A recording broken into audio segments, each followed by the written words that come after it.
Monday morning, 23 degrees. What's up, guys? It's 5 a.m. Why is it 5 a.m.? Because I didn't get up at 4:30. Why? Because I woke up at 2:30, excited to get up. Thought I probably needed a little more sleep because I went to bed at midnight. 3:30, and then it's 3:15, then it's 3:45. Yeah, I know, I said 3:15. I went backwards. And then it was 4:15. And then all of a sudden, it was 4:45. Blew past it, right? Didn't get up when I should. Got up. Now I'm a little groggy because when I was wide awake, I thought I needed a few more minutes of sleep. That little bitch voice, right? People ask me the other night on live feed, somebody asked, how do you keep motivation to work out? I ain't the best at fucking diplomatic motivation. I'm probably not the dude to ask, because when I look in the mirror with my shirt off, I've got fucking 15, 20 pounds of fat on me that I could lose, right? So I don't know what that dude looks like. I don't know what you look like. I don't give a fuck what you look like. Motivation? You just ain't fucking hurt enough. Motivation? You ain't fucking lost enough shit. You ain't been fucking left out of enough shit. You ain't been fucking hungry. You haven't been fucking cold. You haven't been fucking tired. How do you have motivation to work out? Are you pleased with the position that you're in? When you go to do tasks, right? When you go to get shit done, does it take you a long time to get started? Do you lose breath when you're fucking putting your pants on? Do you fucking, where's the disconnect here? Where's the issue? How do I get motivation to work out? When you're watching this, what are you doing? Where's that phone at? It's in your fucking hand? Or are you listening to it and not watching it because both your hands are busy and you're moving, right? When I do my live feed at 9 o'clock on Facebook, join us. When I do my live, not anymore, YouTube. When I do my live feed on YouTube, join us, join in. It's a conversation. We can talk about whatever you want. It goes anywhere from an hour to 2 hours, depending on how you guys conversate and drive the conversation. And then we look at gear. You see what was built that day, what's available immediately. But it's really more about just whatever you want to talk about. And a lot of that is just lifestyle design, right? We can call it survival. We can call it prepping. We can call it, tactical, whatever you want to call it. For you guys that don't know, we have a sew shop inside this building. And we make nylon tactical gear. We do some lifestyle stuff. We do a lot of different carriage stuff, bags to hold things, whatever. But a lot of people watch me, and a lot of people on there are interested in homestead and prepping. When people went nuts buying toilet paper, we just scaled up our ability to produce food. And, there's a ton of raised beds right there. It looks like there's 3. There's a bunch of raised beds here. Aquaponics system over there froze up. Is your plan that you're going to eat tilapia, during the Great Reset? Well, the weather patterns are changing. What if the weather makes it so that your growing zone is 2 shifts off, right? So if I'm 6, I become 4. What happens then? Well, that probably means all these trees on this property that have been here, all these trees we planted, there's like 50 of them, they're probably not producing food, because that's happened. The weather is just nuts. It gets cold early, all the leaves fall off, the tree goes dormant, and then all of a sudden a couple weeks later it's 70 degrees. The trees put back on all the blossoms, the trees try to make food, and then a couple weeks later it freezes again. So for the last 2 years we haven't really got any food production. You haven't been hungry if we have to discuss how to stay motivated. When you ask the question, that's a sheet of ice. When you ask the question, stand up right then. Body weight squats, push-ups, lunges, right? A lot of dudes are too big to do lunges and shouldn't be doing lunges. You need to walk. And some guys, just walking is a task for them, right? So if that's your dude in the group, and he can't, prior to things getting tough and things getting difficult, if he can't self-motivate to work out, or get with a dude or a group of people that are going to motivate to work out, then how is he going to be of benefit when things truly get difficult, right? And if you're that person, have that in your head, right? What do you bring to the table? What are your skills right now?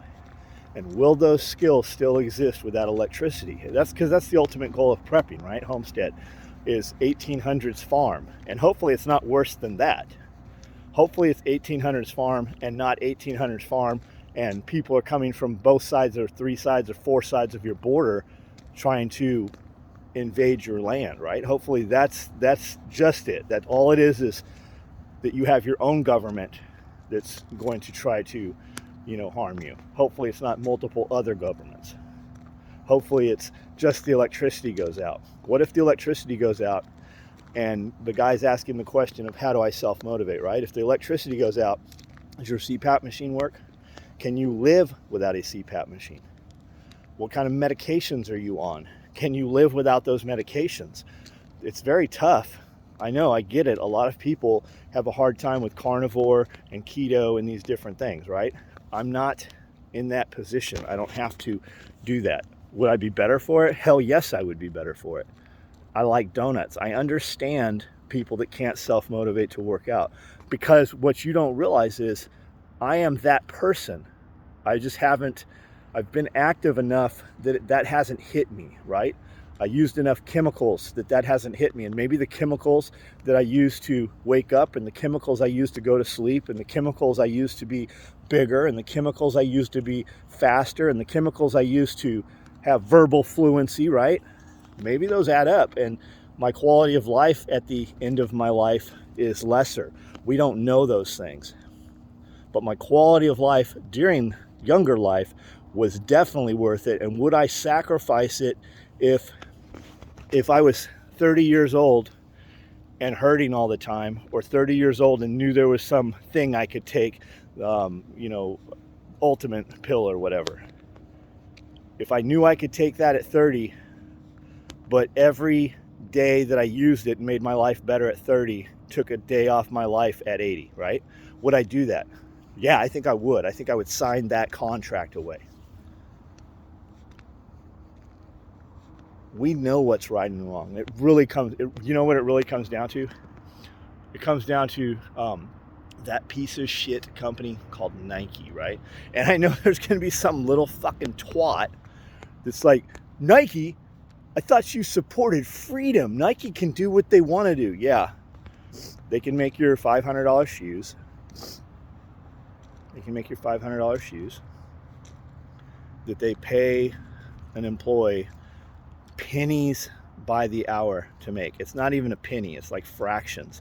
They found in all of these manufacturing places in Nigeria and shit, they found all these papers and all this paperwork, and they were breaking down employee payroll. Same place all your mines and stuff come from, right? The average mine worker in Nigeria, where most of your lithium and a lot of your precious metals and stuff come from, they are using children age, the average worker is 6 to 13 years old. Like Carhartt, right? We did a thing called, F Carhartt, fuck Carhartt. And we did a shirt. It's got the Carhartt logo. It's got the needle in it. Adam Calhoun, I like that dude. I think that he means well. I believe what he says. Tom McDonald, same thing. You can't really tell what Tom believes because he makes all these songs, but then in interviews kind of is very wishy-washy about it, sort of. And maybe that's changed. Maybe I haven't watched enough of it. I do like his music, and I like the motivation in the music. So I think I can fuck with that dude, right? I think that dude has a place in the motivation of my life, right? And it puts a message out to people that it's just easy, right? When he puts a song out, I send it to I have about 20, 30 people that I send messages to that are just, motivational or inspirational or whatever. But Adam Calhoun, he's got a cool story, right? He's been at the bottom. He had everything taken away. He lost everything. I'm in the club, right? So I can associate with that dude. So he does this whole thing. So we've got a shirt out. All of us did it about the same time. We didn't get together and go, oh, we're going to do this F Carhartt thing. We didn't get together and go, oh, that dude's doing this, let's do this also. But when we put that out, a lot of people that I consider friends were like, well, that's freedom of speech. You motherfuckers we were just doing our job. Papers, please. If you don't have a problem with Carhartt mandating its employees take the shot, And your position is, well, we should still use and buy all their stuff because they have employees too. You guys were just doing your job. How complacent are you going to be? Where are you going to draw a line in the sand? I never really used Carhartt stuff. I bought some Carhartt stuff last year because my friend Zena had some Carhartt. She is literally the reason that I bought some Carhartt shit. Me and Amanda have some. I put it on, never was in love with it. It's very hard to zip the heavy jacket where their seam is at the bottom cuff. Not in love with it. I bought it because it was camouflage. I could move it around, get dust and dirt on it, and you wouldn't really see it being dirty. Didn't wear it out in public. Don't wear skinny jeans. I pretty much do the same shit I've always done. Not trying to fit in the club. But the fuck Carhartt thing, if you have a problem with me saying that, well then continue to buy it. Continue to support them, making their employees take shots. Continue to buy Nike. Well, John, you know, Walmart, yeah, I get it. Walmart ain't on my list either, motherfucker. Amazon, yeah. But everything I'm doing is moving towards self-sufficiency. I will utilize the places I have to utilize. But if you don't like the conversation and you're not willing to, where do you draw a line? Let's draw the line with ourselves to start with. Worry about what you're doing. Why are you on social media to take issue with what I'm doing? Hopefully you're on social media to be better and be around people who are better. Watch the person that is always complaining. Watch the people that always have bad shit happen to them. If that dude is your boy and he's there, it's going to come to you. It's going to rub off.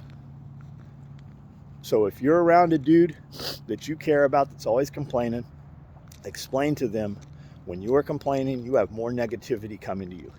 When you say things like, how can I afford them, instead of I can't afford them, things will change. When you focus on the fucking things that you can actually change, instead of all the stuff you cannot change, things will change in your life. When you do better things, better people are going to want to do things with you. When you build something worth being a part of, people will show up to be a part of it. I have those problems myself. There are days when I feel like I really believe the wireless charging thing. You get around a mediocre dude, mediocre motherfuckers, and they're at 50% and you're at 100. You wake up at 100, you slept 4 hours, you're at 100%. They spent the whole weekend doing nothing and they're at 50% still. They get next to you and you can bring them up to 75%, but it brings you down. You can only do that so many times until your battery is ruined and it can't be reconditioned. And there are times when I finally have just had it and I will just, you're gone. Go do your thing. You have drawn me down long enough for me to help bring you up, and you can't do it on your own. You are ultimately responsible for you. And if you can't be the best you, how are you going to guide your family? How are you going to guide your employees? How are you going to guide, especially when things get hard, right? When you have to make the decision of who gets to eat and who does not get to eat. We all sock food away. We do things right. We have stuff stored up. When the system quits working, is somebody going to help you and take you in? Probably not. Probably not, guys. So you have to do that. So do you got the third shiny new car that you're making car payments on? You got the house that's not even livable if the electricity goes off? Well, I'll leave beforehand. No, I'll bet you won't. I'll bet you won't. If you can't self-motivate to work out, you ain't getting anywhere when that road's blocked up, when those cars stop running, when something happens. I don't know how to motivate you. I am not a positive motivation guy. I'm definitely not a diplomatic guy. What do I get up, fatty? Move. That's not me calling the fat guys fat. That's the conversation I have every fucking morning in my head. That's what you don't realize. Guys look up to other dudes and they don't realize that the other dudes are not, I don't even know what the word is, right? It's not that I'm not happy with where I am. I know I can be better. I'm not competing with somebody else. I'm always competing with me. And now I'm going to go do an hour of cardio, which I absolutely hate to do. If any of you guys, a lot of guys all of a sudden ask, where's Pablo, right? Where'd Colin go? Colin was in all my videos. I never would have done YouTube without Colin. I never would have done, I wouldn't have bought this building. Truth be told, I never would have bought this property without Colin. Motivated me to drive harder and go to the next level. And he never told me I was doing that. I was just showing off, right? I was just showing out. Oh yeah, we can't do, oh yeah, yes we will do that, right? That kind of shit. If you ask Colin, who was there, I hired Colin as a personal trainer. He became very, very important in my life. And if you ask Colin, hey, John cardio's all the time, right?